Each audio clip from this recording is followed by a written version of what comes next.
দুনিয়ার মধ্যে হচ্ছে সবচেয়ে অসহায় মানুষ হচ্ছে প্রবাসী।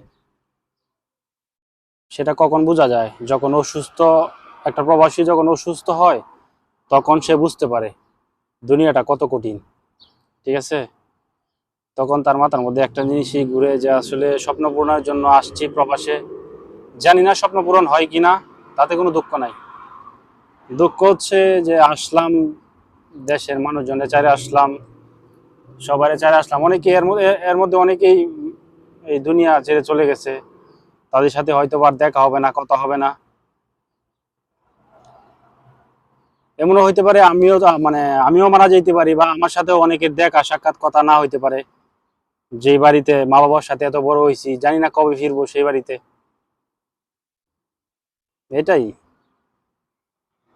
অসুস্থ শরীর নিয়ে ডিউটি করতে হয়, অসুস্থ শরীর নিয়ে রান্না করতে হয়, রান্না করে খাইতে হয়। প্রবাসী জীবন আসলে অনেক কষ্টের। 16 ঘন্টা ডিউটি করে রান্না করে খাইতে হয়। এটা আসলে বলে বোঝানো যাবে না। যারা আসছে এই প্রবাসে, শুধু একমাত্র তারাই বলতে পারবো। আমিও তো বুঝতাম না, দেশে থাকলে বুঝতাম না যে প্রবাস কত কঠিন। এখানে কাজ, নিজের কাজ নিজে, ডিউটি, কাজ, খাওয়া দাওয়া, এটাই।